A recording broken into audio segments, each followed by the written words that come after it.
Hey, welcome to Chef Journeys. All right, so we got off to a start, right? We got 4 episodes down. We got a farm chef, we got a private chef, we got the stadium chef, we got a master chef. Every time I talk to a friend here and there, let's be honest, I don't have a ton of friends, but that's okay. Uh every time I talk to a friend, they're like, "Yeah, the interviews are cool, but we want to hear more about you. We want to hear more about Simon. We want to hear more about the Culinary Mechanic." So I staring out at the rain today up here in Seattle, and I said, "Gosh, Simon, today is a good day to give people what they want." So, we're gonna take a little time and talk about, I don't know, Simon's chef journey. Somewhere around, oh gosh, a friend of mine said this really well. Back in the late 1900s, I was somewhere around 16 or 17 years old. And I said, "Mom, I want." She said, "No, boy, you want a job." So I hopped on my bicycle and I tootled on down to my local restaurant. And it was a hacienda style restaurant in Corrales, New Mexico. And it was called Rancho de Corrales. And I applied for a job, and the guy took my application, and I didn't hear from him. And like 3 months later, I answered my phone, and he says, "Is this Simon?" I said, "It is." He says, "Why don't you come talk to me? My name is Chris, and I'm the owner of Rancho de Corrales." And I said, "Great." So I go down there, and he says, "You have no experience." I said, "No, sir." I said, "But I like food a lot." And he says, "Well, I called all your references, and you're a good student, so I'm going to put you right up on the line in the kitchen. Most of the time I start people in the dish room, but I'm going to gamble a little here." And I said, "Great. I really appreciate it." And so they threw me in, and for the next, I don't know, 9 months to a year, I was the garnish guy on every enchilada, every burrito, every carne asada. It was New Mexican food. And it was lettuce, tomato, olive, cheese, lettuce, tomato, olive, cheese, lettuce, tomato, olive, cheese, unless it was fajitas. And then it was lettuce, tomato, olive, cheese, scoop of guac, scoop of pico, spoon of sour cream. Other than that, it was lettuce, tomato, olive, cheese. Learned a ton about how restaurants really do work and maybe how they shouldn't work. Got to be a part of, sort of a little tight-knit community of cooks and servers that would go out. And for a 17-year-old, that was kind of cool. Got to see what late night was about, because I was always kind of a nerdy student, but whatever, it worked. Did that, graduated high school, went on to work in a place called Herm's Bar and Grill. Herm owned it. Surprise. When I went to interview with him, he said, "I knew your grandfather," because I was now back in my hometown of Greenfield, Massachusetts. And I said, "You knew my grandfather. Is that a good thing or a bad thing?" And he said, "Well, he was a good man. I hear your father's a good man. And I'm hoping you're a good man too." I said, "Me too." That was fun, right? Got to go to work. All of a sudden, it's bar and grill time. I'm learning how to do potato skins and making, getting to do just different things and cooking and finding out, gosh, I really, really dig this. This is a lot of fun. Getting to saute scallops and getting to play with French fries and make sandwiches and, do pastas and I got to learn how to do my first, chicken piccata and chicken marsala, these classic dishes that have been made for centuries, I guess, at that point. But just got to do it, and again, cool community, fun people to be around. Meanwhile, college was not for me. I could honestly say that the students of the University of Massachusetts and at Amherst at that point in my life were not my people. So I quit school. I headed back to New Mexico, and that was hard, right? Like, oof, I just quit school. And my dad flipped out because he's an academic, or was an academic. But Mom said, "Okay, cool. You wanna not be in school, you wanna quit school. A, you gotta tell dad your father, and so I did that. And B, you need to come up with a plan. And I said, oh yeah, okay, no problem. Then about 2 months passed, and my mom calls me up and she goes, so what's your plan? I said, I don't know. And she said, I don't think I was fucking clear. You need to have a plan. You don't have to go to school and you don't have to do it the way everybody else did it, but you have to have a plan. And so, all right, I sat down and, kind of mumbled and grumbled, I'm sure.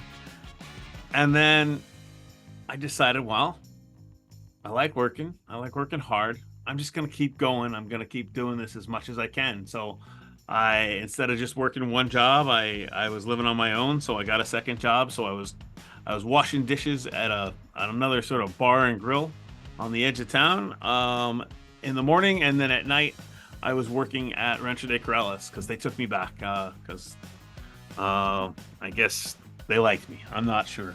And so they took me back. And it just kind of went on like that for a couple of years, just cooking and cooking. All of a sudden, I'm 21 years old and I can drink, and well, whoo, that was fun. And I started to kind of accelerate things a little bit in my brain. I was like, well, gosh, I've been doing this for 4 years. Maybe it was 5, but whatever. Counting's not important.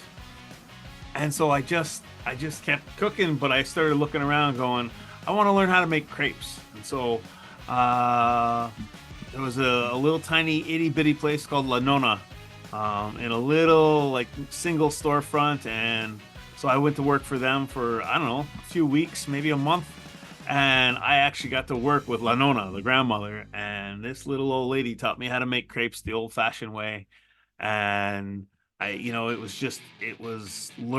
truly learning from a grandma, but learning the kind of the old fashioned way of how she would do it in her own kitchen, and then taking that and applying it to a restaurant setting. And gosh, how do you make 1 or 2 crepes and then make 25 of them a little bit faster? And so, I did that for a solid year. I would just kind of grab a job for a month, 2 months, and I'm not going to pretend and lie to you and say, oh, yeah, I was a great employee, because honestly, I wasn't. I was very, very invested in myself and very focused on working on my education. I did leave some of those jobs with pretty good references, and and then I had some glitches along the way. I feel like that was sort of the cost to be paid for my education. Fast forward 20 years, I'm pretty sure that so many of my staffing gaffes and issues were all karmic retribution. And we're going to talk about that one in the future. But, just the big underlying theme for me there was just cooking and cooking and cooking and reading and looking at magazines and going, gosh, I want to do that. And so somewhere around, I guess I was 22, maybe almost 23, I got in a car accident. A drunk driver hit me, because that's what you do in New Mexico. At the time, it was probably the second worst place in the country to drive because of all of the DUIs that were happening. And so I got hit by a drunk driver, and I got a settlement out of it, and I said, that's it, I'm out of here. And so I've been in New Mexico for a number of years, and I thought, I'm gonna go somewhere else. And I really liked the heat, and I got all this sand in New Mexico, so that's it, I'm going to Florida. So I circled the place on the map, and I went to Florida. I circled Tarpon Springs. I didn't know what it was. All I knew is that it was near the water. It was on the Gulf Coast. I'd heard that the Gulf Coast was quieter. That made sense to me. I was at a place in my life where I didn't necessarily want to see a lot of people. I wanted to hang out, wanted to cook, wanted to keep learning about food. So I went. I arrived 5 or 6 days after leaving my mother's house in New Mexico, and I arrived there on like a Monday evening, and the sun was setting, and it felt like a ghost town. And I thought, nah, this isn't quite right.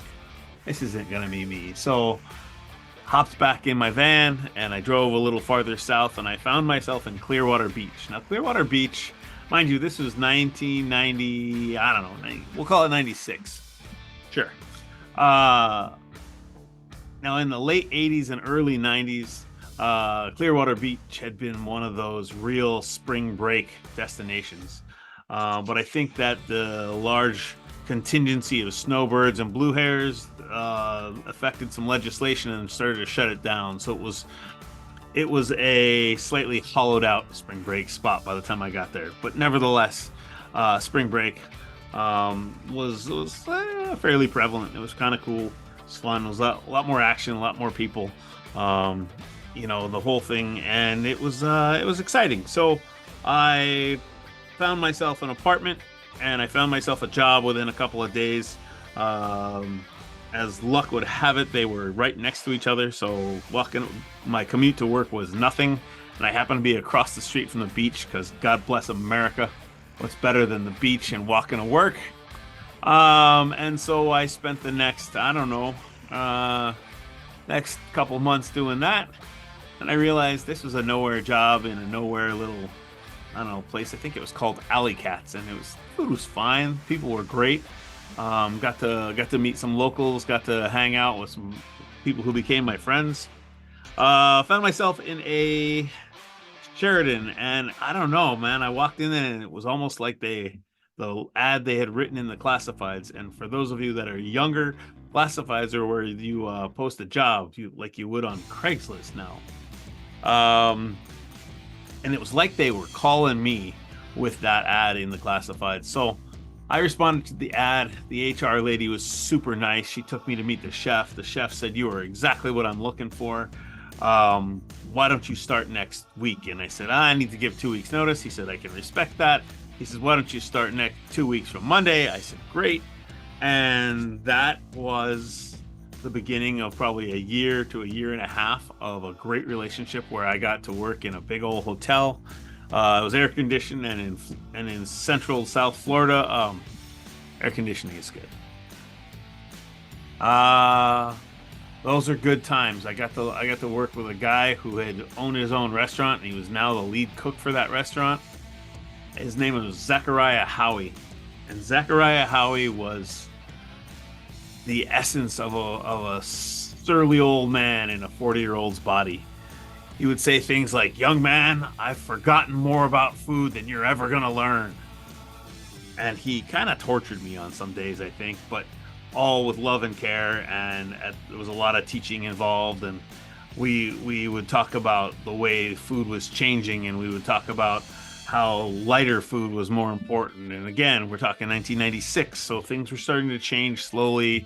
It was less about heavy duty cream sauces, and maybe it was just some broth and some butter, and it was a little lighter, but not really. And we just started to, he and I would talk about what it meant to work hard, and we would talk about ways to get, for me as a youngster, to get better. And his answer to almost everything was put your nose down and grind and pay attention. And so I did a lot of that, just tried to soak it up. Still living on the beach. Sometimes I got to walk to work, walk a mile on the beach. It's a good way to start your shift, let me tell you. And then, happenstance, I'm talking to one of the guys working in the kitchen, and he says, "My niece's husband works for a restaurant up in Provincetown, Massachusetts." And I said, "Oh, wow, that sounds cool." He goes, "Yeah, they called me and they want me to go up and be like their evening supervisor, sort of their evening chef." He says, "But I don't want to go. I got a mortgage down here. I don't have time to be moving around." He goes, "But you're young and you move." Like, I am young and I do move. He said, "You want to take it?" I said, "Take it. I got to get the job first." He says, "Just give them a call. Maybe have a reference or two for them. Talk to them. They're good people." So I did. And next thing I know, I am heading north. And I went to see my father in Massachusetts, hung out with him for a little while, and did some mountain biking along the way, stopped in North Carolina. and drove up like the Smoky Mountains and all that good stuff. It was great. I had a good time and found myself in Provincetown, Massachusetts, working for something called the Surf Club. And this place, man, this place has been around forever. I believe it was like like a Navy barracks back in, I don't know, the 19 somethings. Probably the 30s and 40s and 50s. And it sat right at the foot of all of the docks where the whale watch boats would come in. And so there would be 7, 8 whale watch boats out on a pretty sunny day, and they'd all come back at the same time. And it was like ants just storming the castle, because we would go from empty restaurant to full restaurant with tons of picnic tables. We could have 3, maybe even 400 people just descend on us like it was nothing. Just all of a sudden, you're busy. I'd never seen anything like it in my life. It was chaos and it was hectic. And it was my job to run the evening. So in the afternoons, I'd get probably 1 or 2 sets of whale watch boats that would come in, and we'd do, I don't know, 500-600 people sometimes in just a couple of hours. And you just did your best and tried to make the nicest food you could. But that summer taught me that even though I said I was the chef, I was not ready to be the chef. My toolbox was not full yet. I was not ready. I was 23 years old by that point, and I had realized that, man, I have a lot more that I needed to learn. I had a lot more that I wanted to learn. And so I ended up finishing that season and going off and hanging out with my dad for a little while and mountain biking. And so everything was fine, and I was just chilling. And then I got a phone call from my old roommate down in Florida, and he said, "Will you fucking come back already? We miss you, and your job's still waiting for you. We replaced you with 1 or 2 guys, and they aren't right, and you need to come back now. Screw all that Northeast stuff and, out in the seasonal stuff." He goes, "Come back to Florida." And so I did, but that's for another day. So there you go. You got, I don't know, 5, 6, 7 years of my history all just squished into a few minutes. And I think the thing that I would want to take out of all that for myself and for anybody listening is, it doesn't have to be the way everybody else wants it to be. It doesn't have to be, life and education doesn't have to be a 4-year school or a 2-year school. I think that coming up with a plan and executing that plan and pulling knowledge from anywhere you could and being passionate about what you do has served me real well. And I think that that's what I want people to know. So this has been a quick little episode, to be continued. I think that I want to continue to do this because I dig it. I also know that like I said, some friends some people that I know felt like they wanted to hear more about my story. So to be continued. And, if you dug this, do the subscribe, do the follow thing. I really appreciate it. I want everybody to know that, I'm looking at the screen of my computer right now, and I've had 186 downloads of my podcast, and I'm fairly certain that somebody out there is going to say, "Oh, that's nothing." Well, for me, it's 186 people listening to the sound of my voice and having a little bit of give a shit about what I'm doing. And so I appreciate every single one of you. And I hope there's more. I hope that this continues to be something that intrigues people enough to listen. So until next time, take it easy and enjoy your journey.